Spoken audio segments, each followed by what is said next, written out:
नमस्कार, आप देख रहे हैं प्रदेश का नंबर 1 और सबसे भरोसेमंद news channel India news Haryana और मैं हूं आपके साथ आयुष चित्रांश। कृषि कानून के खिलाफ किसान संगठन की ओर से देशव्यापी रेल रोको अभियान चलाया गया और देश के कई हिस्सों में किसानों ने रेल ट्रैक पर कब्जा जमाया और ट्रेनों के परिचालन को बाधित किया। लेकिन सबसे ज्यादा असर इसका हरियाणा और पंजाब में ही देखने को मिला, क्योंकि यहां हर शहर और हर जिले से प्रदर्शन की तस्वीरें आई। लेकिन इसमें सबसे अच्छी बात यह रही कि रेल रोको अभियान शांतिपूर्ण रहा। सवारियों की सुविधाओं का ख्याल रखते हुए किसानों ने कई जिलों में पानी की बोतल और फल का वितरण भी किया। तो सबसे पहले रेल रोको अभियान से जुड़ी एक रिपोर्ट आपको दिखाते हैं। किसान आंदोलन के कैलेंडर में बारी रेल रोको अभियान किया, जिसका असर पूरे देश पे देखने को मिला। राजस्थान, मध्य प्रदेश और बिहार जैसे राज्यों में किसानों ने कई जगहों पर रेल रोकी। किसानों के रेल रोको अभियान को लेकर भारी पुलिस बल भी तैनात किया गया। आंदोलनकारियों ने दोपहर 12 बजे से शाम 4 बजे तक रेल रोको अभियान चलाया।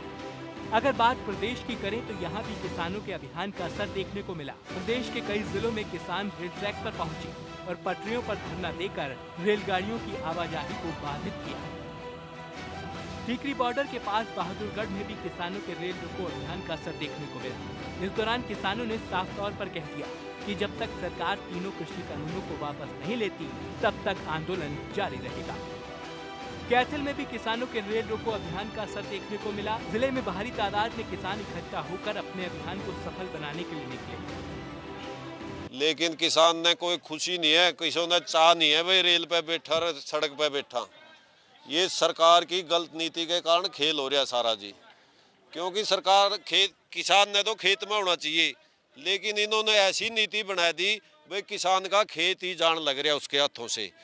जो ये 3 काले कानून लिया है, ये कॉरपोरेट जगत को हवाला करना चाह रहा है भाई किसान, खेती को और किसान को। कैथल के साथ ही कुरुक्षेत्र में भी किसानों ने अमृतसर दिल्ली रेलवे ट्रैक को जाम कर दिया। इस दौरान किसानों ने जमकर नारेबाजी की। यमुनानगर के जगाधरी रेलवे स्टेशन पर किसानों ने रेलवे ट्रैक जाम कर दिया। भारी संख्या में किसान रेलवे स्टेशन पर जमा हुए। किसानों का कहना है कि जब तक उनकी मांगे नहीं मानी जाती, तब तक विरोध प्रदर्शन जारी रहेगा। बैठे हैं, आज सांकेतिक रूप पे है रेल का चक्का जाम। सरकार मान जाए, नहीं तो जैसे जीटी रोड को जाम किया है वैसे रेल को भी अनिश्चित काल के लिए जाम कर देंगे। सरकार को बताना चाहते हैं कि संघर्ष कौमें ज़्यादा दिनों तक इंतजार नहीं करती। 200 से ज़्यादा जाने जा चुकी हैं और आज भी हमारे देश के प्रधानमंत्री ताड़ी बजाते हैं, संसद में किसानों की मौत को तमाशा बनाते हैं। यमुनानगर के अलावा पलवल में भी किसानों के रेल रोको कार्यक्रम का असर देखने को मिला। यहाँ किसानों ने अटोहर रेलवे फाटक पर धरना दिया। इस दौरान पलवल से पूर्व विधायक करण सिंह दलाल और होडल से पूर्व विधायक उदयवान भी किसानों के साथ रेलवे ट्रैक पर पहुंचे। आपको बता दें, किसानों के रेल रोको अभियान के चलते दिल्ली, आगरा, मुंबई जाने वाली ट्रेनें जगह जगह रास्ते में खड़ी दिखी। चरखी दादरी में भी सर्व था पंचायतों के समर्थन के साथ ही किसानों ने 4 घंटे का रेल रोको अभियान चलाया। आंदोलनकारी किसान बड़ी तादाद में अपने परिवारों के साथ पातुवास रेलवे स्टेशन ट्रैक पर पहुंचे और जाम लगाया। जाहिर है, आंदोलन दिन पे दिन मजबूत होता जा रहा है। आगे की रणनीति भी तैयार की जा रही है। अब देखना ये है कि 3 महीने से ज्यादा वक्त से चल रहा किसान आंदोलन आगे क्या क्या रंग दिखाता है। Bureau report, India news Haryana. तो हर जिले में दोपहर 12 बजे से 4 बजे तक रेल रोको अभियान जारी रहा। तो हिसार के खरपुनिया में किसान महापंचायत भी हुई है। इस महापंचायत के मन से किसान नेता राकेश टिकैत ने यह साफ किया कि सरकार गलतफहमी न पाले। भले ही हम एक फसल हमें क्यों ना जलानी पड़ जाए, लेकिन कृषि कानून की वापसी तक हम दिल्ली से हटेंगे नहीं। हालात अभी भी है कि सरकार कह रही है 2 महीने में किसान अपने आप को देगा, फसल की कटाई होगी, किसान गांव चला जाएगा। आपको हाथ उठा के करना पड़ेगा कि एक फसल की कुर्बानी की जरूरत पड़ी तो खड़ी फसलों में आग लगानी पड़ेगी। हटाओ, सरकार गलतफहमी बना रहे हैं कि किसान फसल कटाई पे गांव आएगा। अगर ज्यादा बकवास सरकार ने करी तो कसम खाएगा एक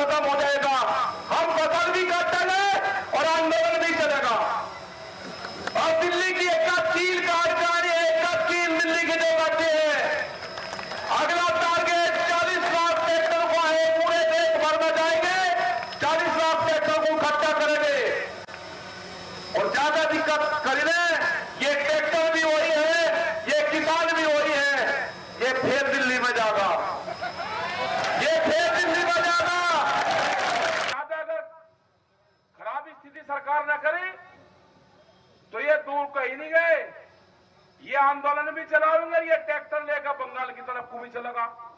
सारा किसान अगर बंगाल की तरफ को हो जाए ना, सारा फातिया सा पड़ देंगे। दिक्कत वहां पर भी बहुत है, बंगाल में भी। वहां के किसान को एमएसपी मिली नहीं रही, ना बिहार के किसान को मिल रही। वहां तो मंडियां भी खत्म कर दी बिहार में। घास जम के 55 फुट के पेड़, वो घास जम के वहां पे बिहार में। वहां का जो समुद्र में जो मछली पकड़ने का काम करता है वे भी किसान है, फिशरीज के किसान उनको बोलते हैं। बहुत बुरा हाल उनका है। बड़ी बड़ी जो कंपनियां आ रही वे मछली पकड़ रहे, और जो वहां के समुद्र के नजदीक के जो लोग रहते थे वे बेरोजगार हो रहे। वे सब किसान हैं। मुर्गी पालन वाला भी किसान है, बकरी पालन वाला भी किसान है, अंडे का व्यापार करने वाला भी किसान है, सब्जी का भी किसान है। खाली किसान गेहूं, धान और गन्ने का किसान नहीं, जो भी धरती पे पैदा हो रहा है वो सब किसान है। ये लड़ाई मजदूर की लड़ाई भी है। ये लड़ाई जो हमारे कर्मचारी हैं, अगर किसी ने एक पोस्ट डाल दी तो उनको नौकरी से हटाओगे? कोई गुंडागर्दी है कोई? इनके लोग नौकरी करेंगे, अपने लोगों ने अगर कुछ कह दिया तो उनको नौकरी से हटाओगे? ये लड़ाई लड़ी जाएगी, उन कर्मचारियों की लड़ाई भी लड़ी जाएगी।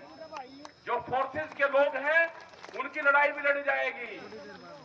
उनके भी क्वार्टर छोटे बनाए हुए हैं, जो पुलिस और उसके लोग हैं उन पर ड्यूटी देंगे वे 24-24 घंटे, और तनख्वाह उनकी कितनी है? और मकान उनका 2 कमरों का 2 कमरों का 2 रसोई का मकान दे रखा। कोई रह सके जो पुलिस के हमारे जवान है उनके क्वार्टर में जाकर उसका अगर माँ बाप जान लगे तो ये लड़ाई उनकी भी है। ये लड़ाई सभी कर्मचारियों के, लड़ाई महंगाई के खिलाफ है। किस हिसाब से डीजल और पेट्रोल के रेट बढ़ रहे, फसलों के दाम बढ़ाओगे नहीं, दूसरी कीमतें बढ़ाओ। तो राकेश टिकैत को आपने सुना। सीधे तौर पर उन्होंने एक बार फिर से सरकार के ऊपर निशाना साधते हुए महापंचायत में कई बड़ी बातों का जिक्र किया कि यह आंदोलन ऐसे समाप्त नहीं होगा जब तक सरकार किसानों की बात को नहीं मानती है। आंदोलन इसी प्रकार से जारी रहेगा। हालांकि आज देश के अंदर तमाम जगहों पर आपने देखा रेल रोको अभियान जो चलाया गया, उसकी तस्वीरें भी हमने आपको दिखाई। आपने रिपोर्ट में भी देखा कि पूरे देश के अंदर किसानों ने आज रेल को रोका। लेकिन आज सबसे महत्वपूर्ण बात यह रही कि इस पूरे रेल रोको अभियान के दौरान कहीं भी अशांति की कोई तस्वीर देखने को नहीं मिली, और ये आंदोलन लगातार इसी तरीके से आगे बढ़ता हुआ दिख रहा है। लेकिन कई बड़े मैसेज भी यहां से आज इस आंदोलन के माध्यम से सरकार को दिए गए, जिसमें राकेश टिकैत को आपने सुना। और आज की बड़ी बहस के अहम सवाल, उस पर भी एक नजर डाल लेते हैं, उसके बाद चर्चा में आगे बढ़ते हैं। आज की बड़ी बहस का पहला सवाल यह है कि आखिर कितना कामयाब रेल रोको अभियान रहा है, क्योंकि तस्वीरें हमने अभी आपको दिखाई हैं। दूसरा सवाल यह है कि अब किसानों की अगली रणनीति क्या होगी, क्योंकि आज रेल रोको अभियान हो चुका है संपन्न। और तीसरी और अहम बात आज के बड़ी बहस की यह है कि टिकैत ने आखिर फसल को जलाने की चेतावनी सरकार को क्यों दी है और इसके मायने क्या हैं। और आज इन्हीं सवालों के साथ आज की चर्चा की शुरुआत करते हैं। कुछ मेहमान मेरे साथ जुड़ गए, उनका परिचय मैं आपके साथ करवा देता हूं। प्रोफेसर वीरेंद्र चौहान जी हमारे साथ जुड़े हुए हैं, प्रवक्ता हैं भारतीय जनता पार्टी के। प्रोफेसर वीरेंद्र चौहान जी, बहुत स्वागत है आपका इस चर्चा में। रजत पंजेटा जी हमारे साथ जुड़े हुए हैं, प्रवक्ता हैं नेलो के। रजत पंजेटा जी, आपका भी स्वागत है। राजेंद्र जादौन जी हमारे साथ जुड़ चुके हैं, वरिष्ठ पत्रकार हैं। राजेंद्र जादौन जी, आपका भी स्वागत है।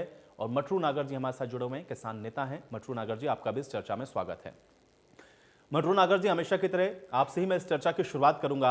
आज रेल रोको अभियान जो आप लोगों ने चलाया, इसको आप कितना सफल मानते हैं? और इसके अलावा आज राकेश टिकैत ने यह भी कहा कि अगर किसान को अपनी एक फसल की कुर्बानी भी देनी पड़े, जलाना भी पड़े, तो किसान वो भी करेगा। इसके मायने क्या हैं? इन दोनों ही सवालों का मैं जवाब चाहता हूं। मटरू नागर जी।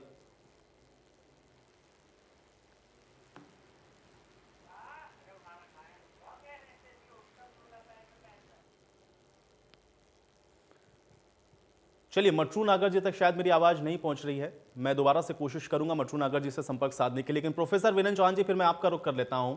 आज का रेल रोको अभियान और राकेश टिकैत के बयान, दोनों को आपने सुना होगा। इस दोनों पे ही मैं आपकी टिप्पणी चाहूंगा। अगर इस साइड रखोगे तो शैडो आएगी।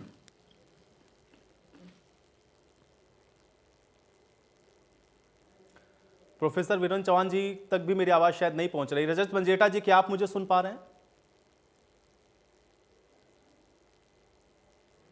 बिल्कुल आयुष जी, मैं आपको सुनता हूं। जी, रजत पंजेटा जी, कैसे देख रहे हैं आज के इस रेल रोको अभियान को? राकेश टिकैत ने आज जो बात कही कि एक फसल भी अगर जलानी पड़े तो किसान वो भी करेगा, इसके क्या मायने समझे जाए? किसान वो भी करेगा, इसके क्या मायने समझे जाए? देखिए आयुष जी, किसान पहले ही मर रहा है और 220 से अधिक किसान शहीद हो चुके हैं। सरकार की अभी तक मतलब उनको जानों की भी कोई परवाह नहीं है।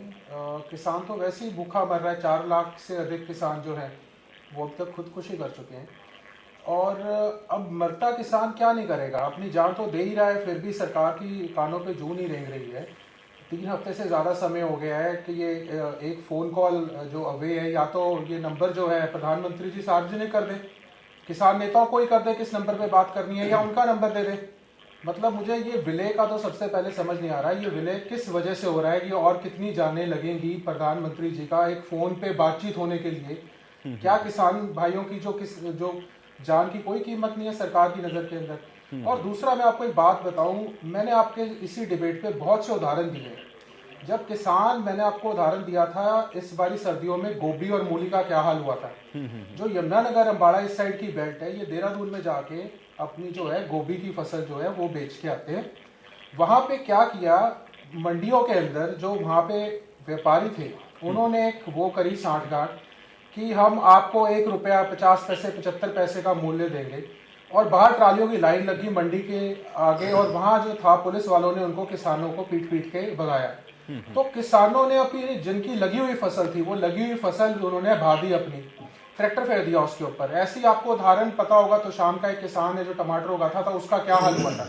ये जो सरकार की भावांतर भरपाई योजना है, इससे अगर आप धरातल पे जाके जाएंगे, अगर आप अपनी टीम को भेजेंगे बजाय स्टूडियो में भाजपा के नेताओं का तर्क सुनने के, अगर आप रियलिटी देखेंगे तो वहां पे किसानों ने अपनी लगी हुई फसलें, और ये हर बार नहीं, हर सीजन का काम है, और एक साल में पता नहीं कितनी फसलें ऐसी जो सब्जियां हैं वो किसान उसके ऊपर ट्रैक्टर फेर देता है। कई किसानों ने तो मक्का जो था, मक्का एक्चुअली हुआ ही नहीं। मक्का मतलब जो सरकार ने बीच में सरकार ने प्रोवाइड कराया, उसमें मक्के की जो थी वो फसल ही नहीं हुई। लगी लगाई जो लागत लगी, सारा कुछ लग गया, उसके बाद ट्रैक्टर फेर के किसानों ने क्या किया, और दूसरी फसल लगाई।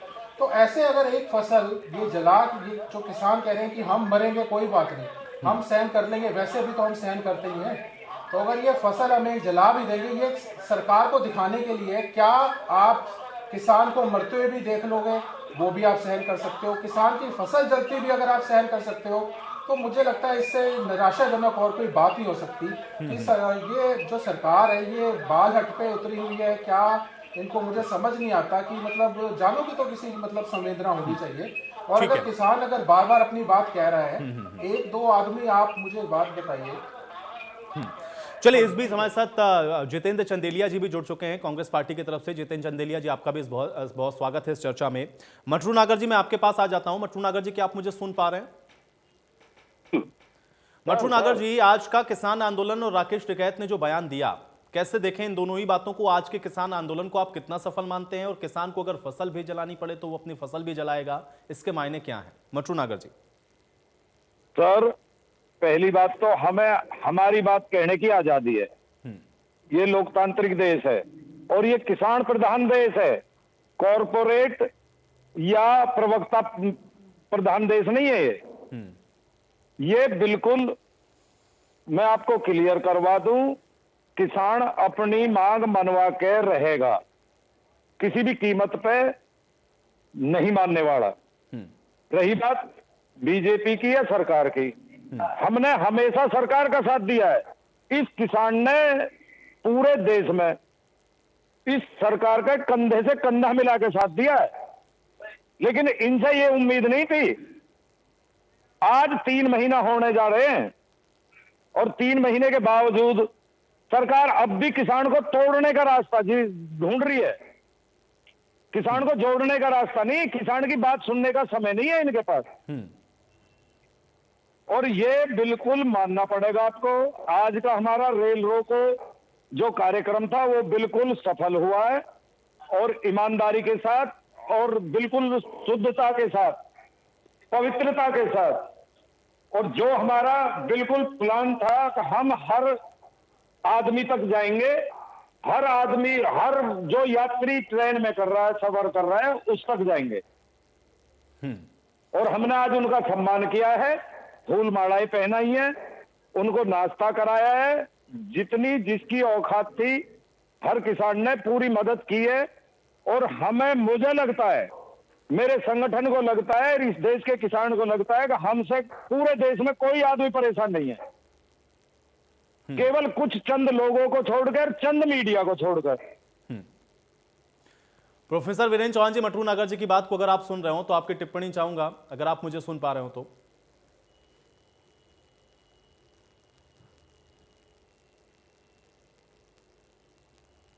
हेलो जी जी, वीरेंद्र चौहान जी, अगर मेरी बात आप सुन पा रहे हो और मटरू जी की भी बात को अगर आपने सुना हो तो वो ये कह रहे हैं कि देखिए किसान अभी भी अपनी मांग को लेकर के अडिग है, वो पीछे नहीं हटेगा और आज तो रेल रोको उनका सफल रहा है, आगे वो अपनी फसल को भी जलाएगा। आप मुझे सुन पा रहे हैं क्या आयुष भाई? आप मुझे सुन जी पा जी रहे हैं? वीरेंद्र जी, मैं सुन पा रहा हूं, बात रखें। जी, मुझे बहुत विनम्रता से मटरू नागर जी के समेत तमाम उन नागरिकों के प्रति कृतज्ञता ज्ञापित करने का अवसर दे रहे हैं आप। इसके लिए मैं आपका आभारी हूं, जिन्होंने भारतीय जनता पार्टी का साथ अतीत में निभाया, वे जो भविष्य में निभाएंगे उनका अग्रिम अभिनंदन।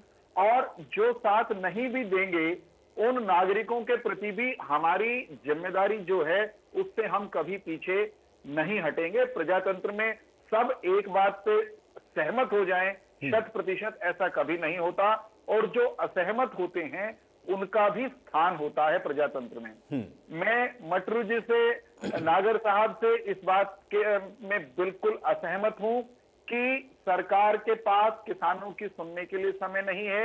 यह सरकार जिस दिन से किसान इन बिलों के खिलाफ, अध्यादेशों के खिलाफ बोलना शुरू हुए, किसानों का एक तबका, उस दिन से सरकार सुन भी रही है, बात भी कर रही है।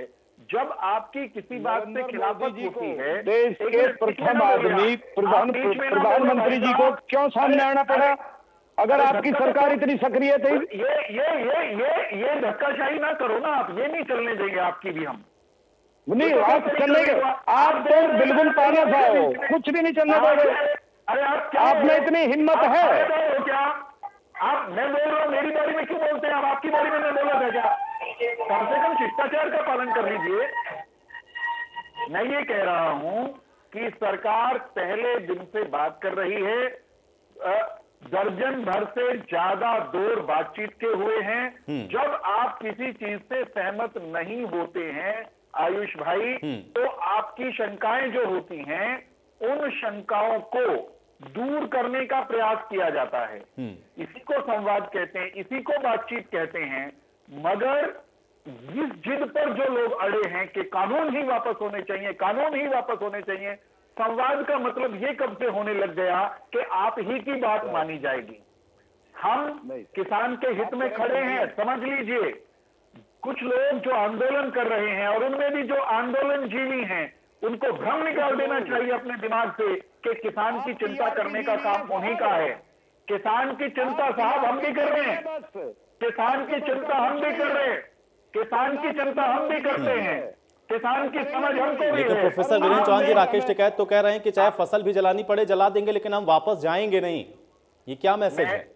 मैं इसका भी उत्तर देना चाहूंगा आपको कि जिन लोगों को आंदोलन हर हाल में चलाना है, जो ये घोषणा करके बैठे हुए हैं कि हम तो अक्टूबर नवंबर तक भी बैठे हैं, जो लोग ये कहते हैं, ऐसे भी लोग हैं ना, आपने सुने होंगे ऐसे बयान आंदोलन जीवियों के, कि कुछ भी हो जाए, चाहे मांगे भी मान ले मोदी, तब भी हम वापस नहीं जाएंगे। उनका तो इलाज किसी के पास भी नहीं। आप अगर जिम्मेदार आदमी है, आप जिम्मेदार आदमी है, पूरा देश देख रहा है, नेशनल टीवी पे बैठ कर आप ये बात कर रहे हैं। क्या कह रहा आप बिल्कुल क्लियर करिए और कल लाइए, मांगिए माने, और किसान अपने घर चला जाएगा। अरे भाई, मैं तो बड़ी जिम्मेदारी से ये कह रहा हूं कि मांगे मानने का मतलब तो पता होना चाहिए आपको। मांगे मानने का मतलब आप बता दो। मांगे मानने का मतलब ये कब से हो गया कि आप जो कहेंगे, मुट्ठी भर लोग कुछ कहेंगे, कुछ आमपंथी लोग कहेंगे। फिर पसीना क्यों आ रहा है आपको? अलग क्यों सूख रहा है आपका? देश में मुट्ठी भर लोगों से आप इतने बेचैन क्यों हैं? करोड़ों लोग पड़े रहने दीजिए इनको। देश में करोड़ों लोग अगर कानूनों के पक्ष में हैं, आप उनको नहीं सुनने देंगे क्या? उनको किसान नहीं मानते आप ही किसको?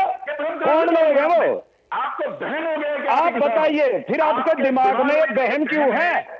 अगर मुट्ठी भर लोग ही समझ रहे हो आप और चंद लोग समझ रहे हो और फिर भी आपका हालत सूख रहा है। आपको ये क्यों वहम हो गया कि किसान आप ही हैं? इस देश में किसानों का एक बड़ा तबका इन कानूनों के पक्ष में है। आप उनको वो तुम्हारे किसान हैं, वो कॉर्पोरेटर हैं, वो बड़े व्यापारी हैं, वो किसान नहीं है। मैं बिल्कुल करेक्ट करा दूं आपको, वो किसान नहीं है। ये देश का 65% किसान है जो एक जी किसान तो किसान है ना, किसान थोड़ी ना कोई भारतीय जनता पार्टी का या फिर कांग्रेस पार्टी का। किसान तो किसान है, उसको समस्याएं समान ही होंगी। नहीं, इन लोगों को नहीं आएंगे ना समझ, आयुष भाई ये नहीं समझ पाएंगे। नहीं, आप अभी इनका जो अहंकार वाला चश्मा है वो उतरा नहीं है। आपको वहम हो रखा है कि आप ही किसान हो। आप किसान हैं? किसने कौन से कहा? आप किसान हैं? मैं हूं। आइए गाजीपुर बॉर्डर, अरे आइए गाजीपुर बॉर्डर, जो बैठ के बात करते हैं। अरे भाई साहब मटरू जी, निकालो बीच का रास्ता। गाजीपुर जो बैठेगा वही किसान है। ये क्या कहां से ले आए ये ज्ञान आप? किसान खेत में काम कर रहा है, किसान बिल्कुल संभाल रहा है। बिल्कुल सर, किसान खेत में भी काम कर रहा है, किसान अपनी फसल भी काट रहा है, बो रहा है, सब काम कर रहा है और आंदोलन भी है। मटरू जी, किसान होने का मतलब गाजीपुर बैठना नहीं है। ये गलत परिभाषाएं खत्म क्यों नहीं करते आप? ये गलत परिभाषा है। क्यों नहीं आते आप हम पे हमारे कानून थोप दोगे, काले कानून थोप दोगे और हम अपनी बात भी ना कहें। आप मटरू जी, ये कहाँ का संविधान है? मटरू जी, आपको अपनी बात कहने से किसने रोका? लेकिन आप हमें तो कहने नहीं देते। आप जो कहें वही सही। ऐसा कैसे होगा? प्रधानमंत्री जी को क्यों बीच में आना पड़ा अगर आप लोग कह रहे थे तो? प्रधानमंत्री जी ने बीच में आके प्रधानमंत्री जी के प्रतिनिधियों ने लगातार आपसे बात की, क्योंकि नहीं आप किसी बात का हिस्सा थे, मैं हिस्सा था। मैं बताऊंगा, छठे दौर तक मैं था, लेकिन आप लोग 95% संशोधन पे आ जाते हैं। मेरी बात तो समझिए, 5% में कौन सी आफत आपको?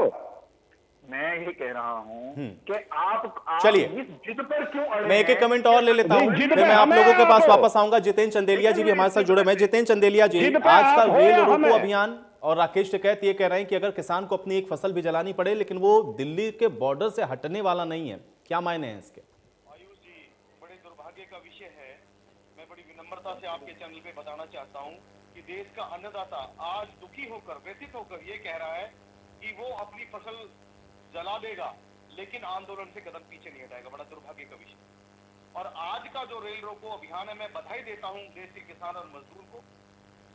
देखिए आयुष जी, हठधर्मिता नरेंद्र मोदी जी की सरकार की, भारतीय जनता पार्टी की बड़ा दुर्भाग्यपूर्ण है।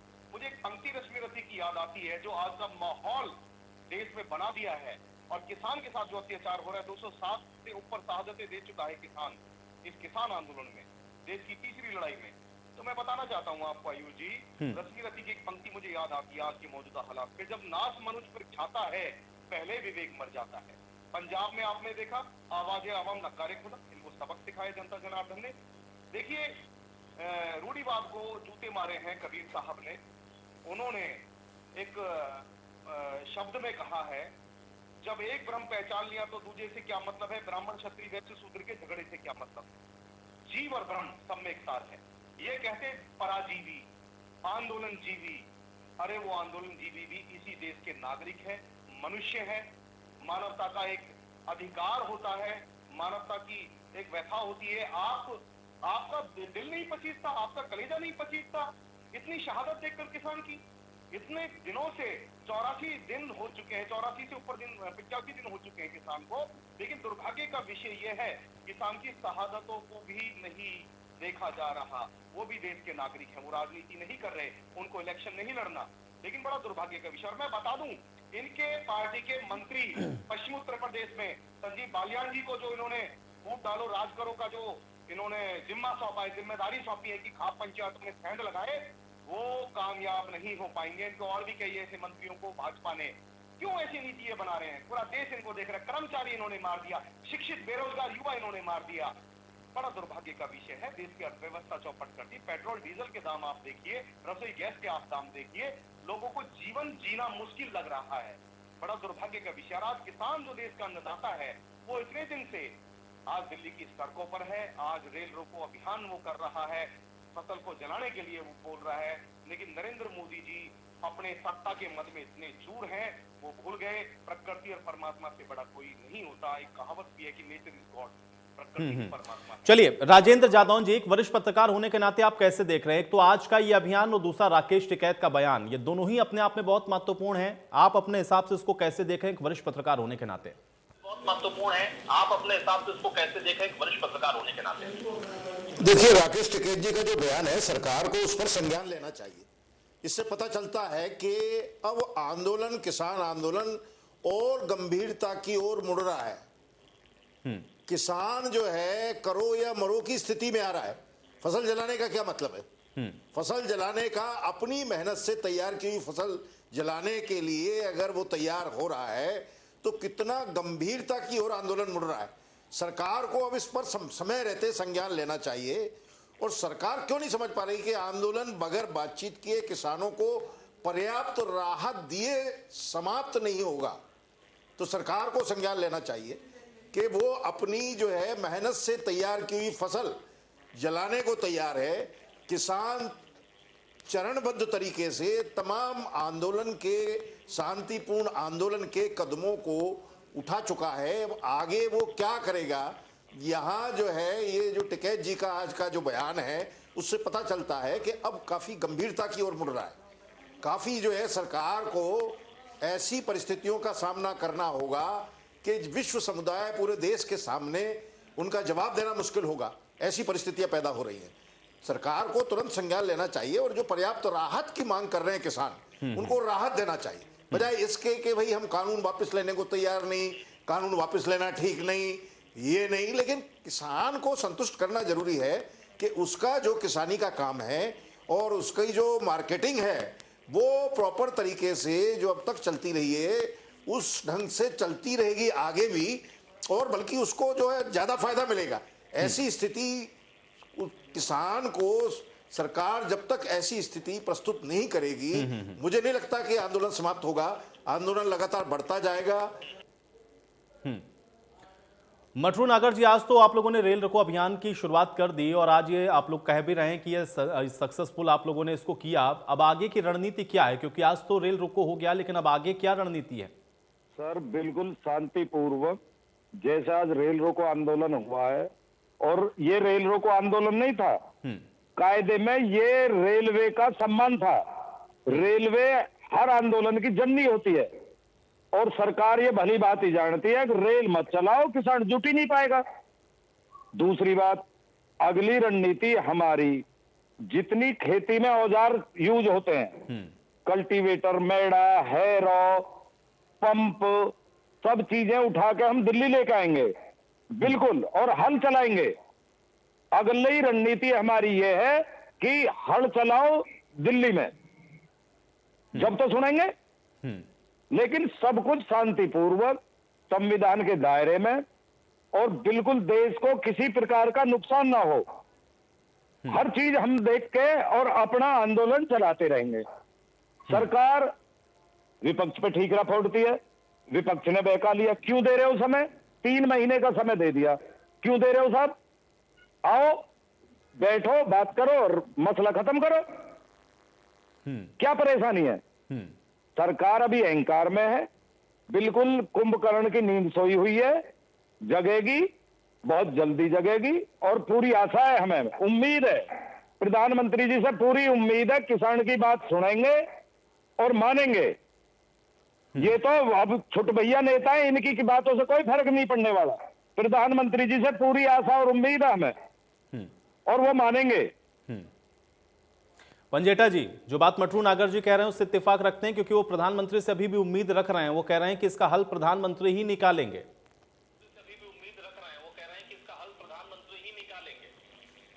देखिए आयुष जी, मैं प्रधानमंत्री जी का जो राष्ट्रपति का अभिभाषण था वो सुन रहा था, तो वो कह रहे थे, उनसे भी पूछा गया भी आप ये जो है 3 काले कानून ऑर्डिनेंस के रूप में क्यों लेके आए?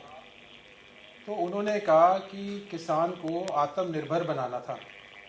आयुष जी, आपको ये बड़ा अटपटा सा नहीं लगता कि जहां सारे के सारे सेक्टर ने कोरोना काल में गोता खाया एक कृषि एक ऐसा क्षेत्र था जिसने 3.4% की पॉजिटिव में ग्रोथ दिखाई, यानी किसान को इन काले कानूनों की पहली बात तो ज़रूरत नहीं थी।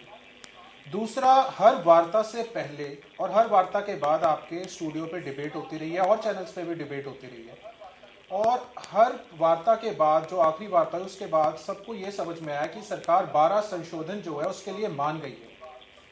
तो सरकार अगर 12 संशोधन के लिए मान गई है और सिर्फ एक एमएसपी की गारंटी देनी है, उसके बाद प्रधानमंत्री जी का ये कहना कि इन कानूनों में काला क्या है वो बताइए, इससे ये दर्शाता है कि ये सरकार कितनी ज़्यादा एक नेगेटिव अप्रोच बनाए हुए है और किस तरीके से ये किसानों के साथ, मैं तो कहूँगा ये बहुत छल करने वाली बात है, अच्छी बात नहीं है, ये बहुत ओछी बात है। मैं कहूँगा कि किसानों की किसान आंदोलन इतनी आगे तक ले जा चुके हैं, 86 दिन हो गए हैं और इतनी जाने जा चुकी हैं, उसके बाद मानने के बाद कि हम ये 12 संशोधन करने को तैयार हैं। देखिए, 1.5 साल किसी चीज़ को टाल देना, अगर आपको फांसी की सज़ा है, क्या वो 1.5 साल टाल दोगे तो उसके बाद फांसी नहीं होगी? वो होगी। 1.5 साल टालना कोई हल नहीं होता, किसी चीज़ का हल आज है, टालना कोई हल नहीं है। अगर आप 12 संशोधन के लिए मान गए हो तो अपनी नीयत साफ दिखाइए। पहले वो 12 संशोधन जो हैं उसे आप करके दिखाइए, नोटिफिकेशन कीजिए। उसके बाद आप एक एमएसपी का कानून बनाने में क्या हर्ज है? आयुष जी, हम इतनी डिबेट करते हैं, बार बार उठ के हम जब चले जाते हैं ना कि पिछली सरकारों ने क्या किया, हम आज बैठे हैं और हम कल की सोच रहे हैं।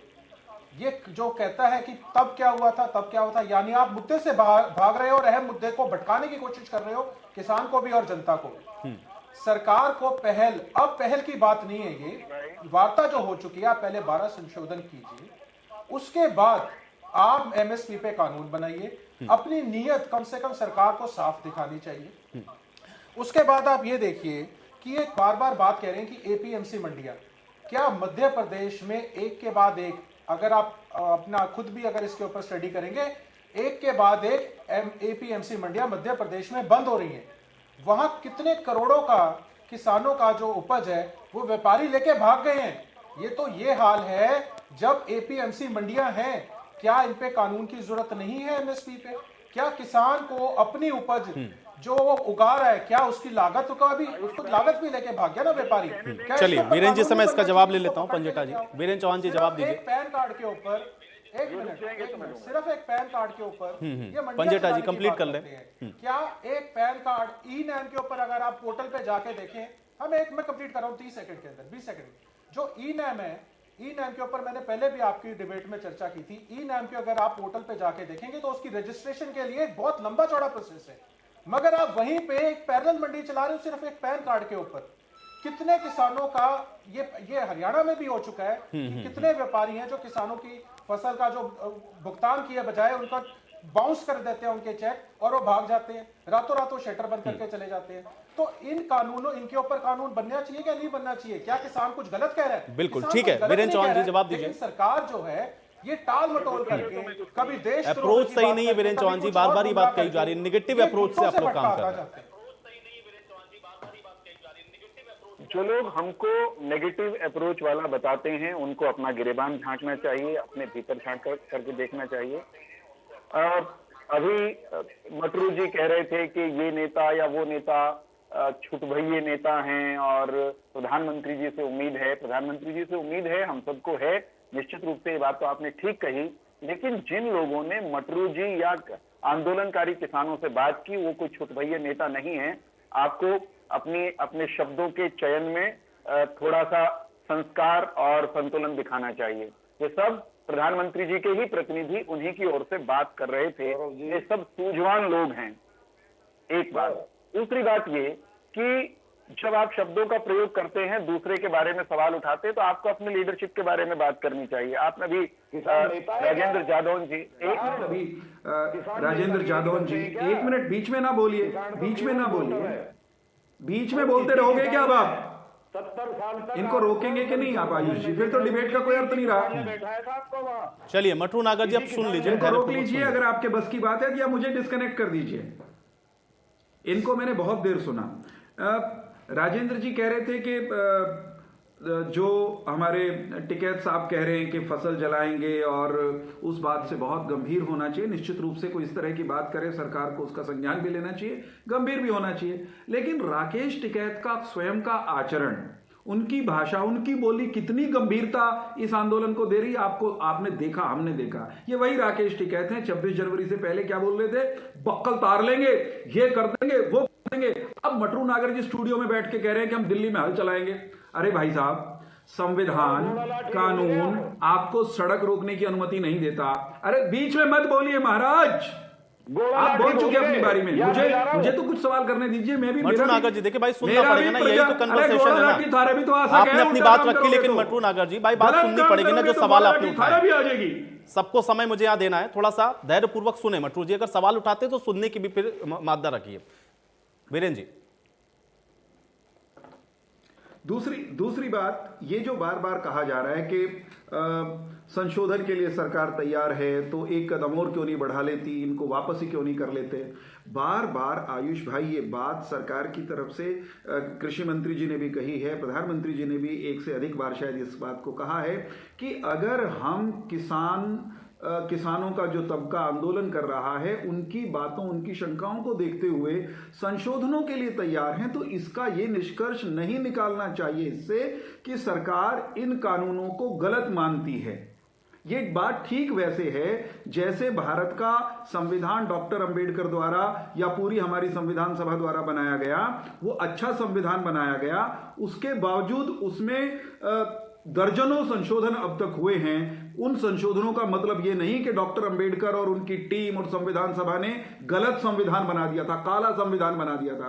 संशोधन के लिए हम इसलिए तैयार हैं कि आपके मनों की शंकाओं को दूर कर लिया जाए। लेकिन साहब समस्या यह है कि आप शंकाओं की बात नहीं कर रहे, आप तो भ्रम फैला रहे हैं, झूठ फैला रहे हैं। झूठ कैसे कैसे फैलाए जा रहे हैं। मटरू जी हों, चाहे योगेंद्र यादव हों या और दूसरे किसान आंदोलनकारियों के नेता हों, ये कहते हैं ਤੁਹਾਡੀ जमीनता गई, जमीनता ले गए, मोदी ने दे दी थी।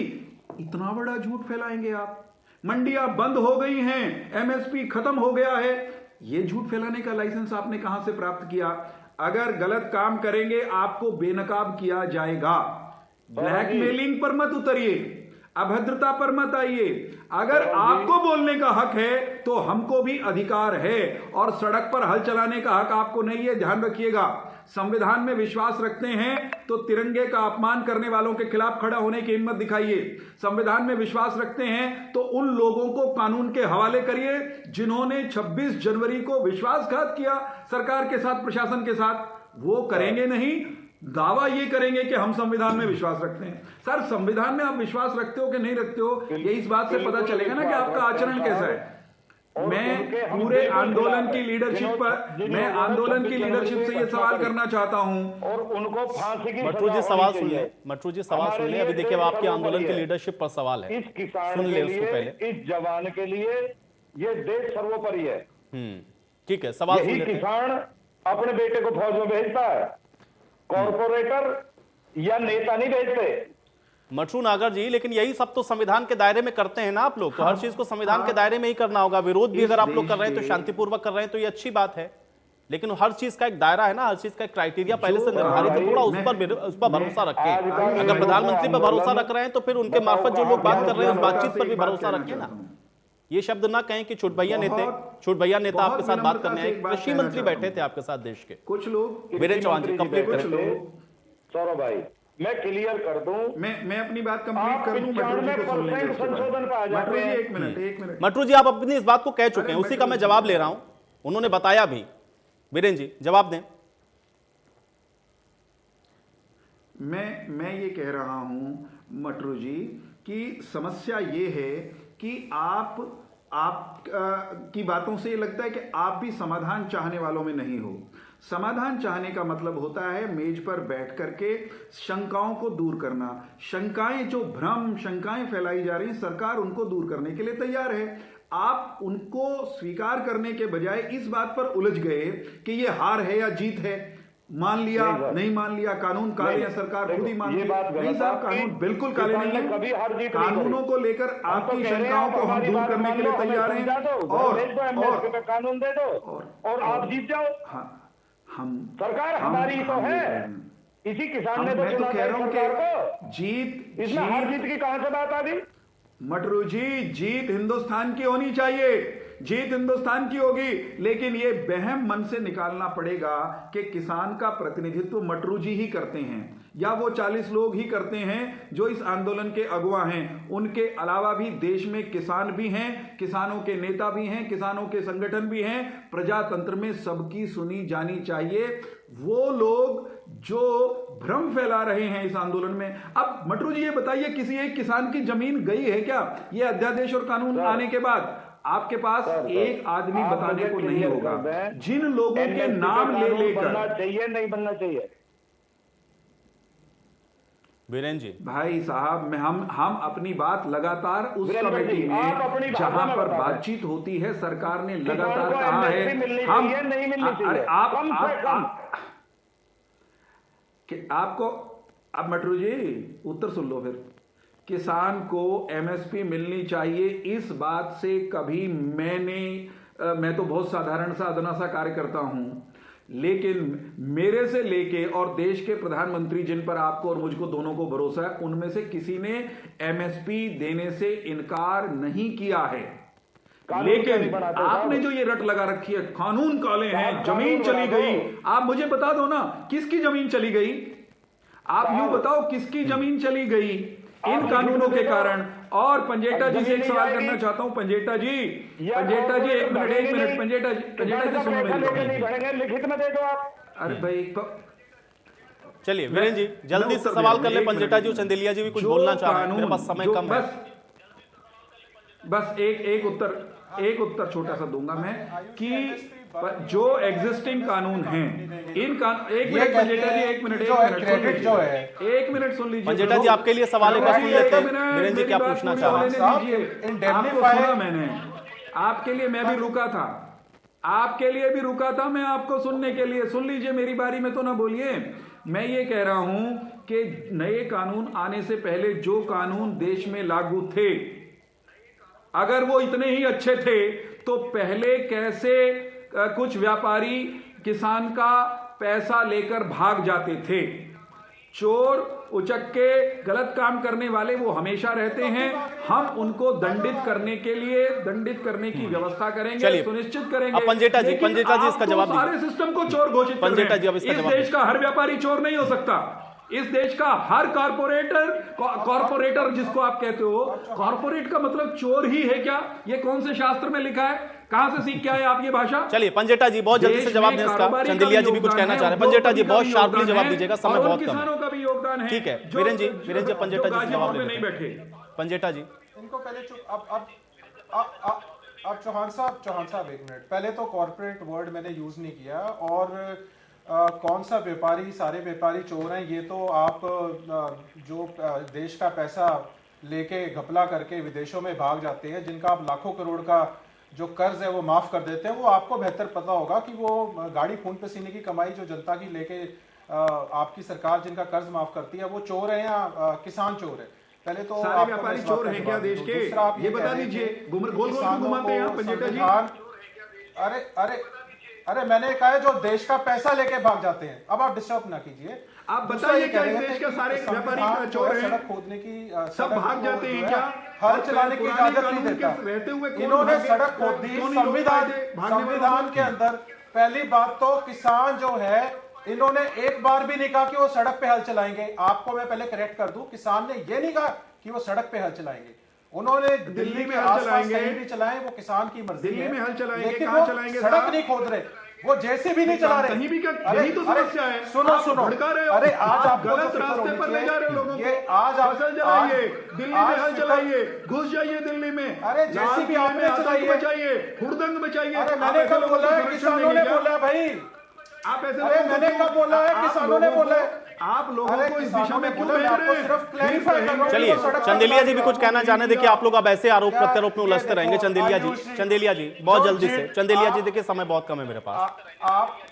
मैं 30 सेकंड में खत्म करूंगा। आयुष जी 30 सेकंड में खत्म कर रहा हूं। इनको फिक्र होनी चाहिए मत फैलाइए देश में पंजेटा जी बिल्कुल 30 सेकंड में खत्म करिएगा क्योंकि मेरे पास बहुत कम समय है। डॉलर के बराबर करेंगे रुपए को। मुझे भी होगा आज बंगला और पंजेटा जी को भी होगा। 20 सेकंड 30 भी नहीं, 20 सेकंड में इनको चुप कराइए। आज जो भारत चंदेलिया जी, चंदेलिया जी बस 20 सेकंड आप चुप हो जाए, उनकी बात में सुन लेता हूं। आप भारत बांग्लादेश से भी हम नीचे आ गए। ठीक है ठीक है ठीक है।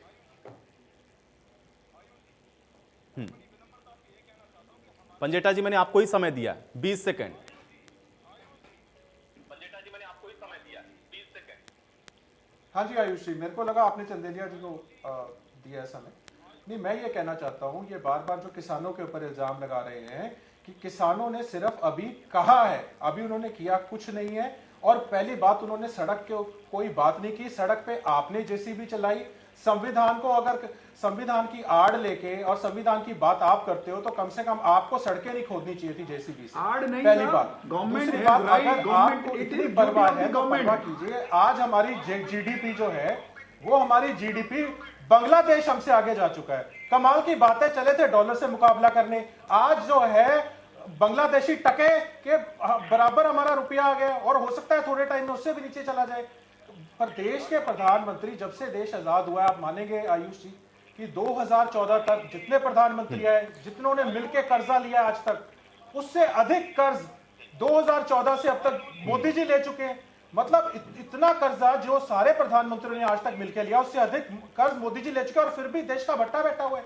आज डॉलर कहां है, आज हमारी अर्थव्यवस्था कहां है। चलिए पंजेटा जी, इसके लिए हम लोग एक दिन अर्थव्यवस्था पे अलग से चर्चा रखेंगे। आज किसान पर थोड़ा सा रहते हैं, और अगर जो कर्ज की आप बात कर रहे हैं उसके अंदर भी बहुत सारी चीजें ऐसी होती हैं जिसको हमको हर विषय को देखना बहुत जरूरी होता है। बहरहाल आप सभी का बहुत शुक्रिया अपना समय निकालने के लिए, चर्चा का हिस्सा बनने के लिए। सवाल आज भी वही बरकरार कि आखिर इस हल की ओर कब बढ़ेगी ये सरकार, और दूसरा सवाल महत्वपूर्ण आज ये भी है कि आज तो रेल रोको आंदोलन हो गया, लेकिन अब आगे की रणनीति का तोड़ सरकार के पास क्या है। आज बड़ी बहस में मेरे साथ फिलहाल इतना है।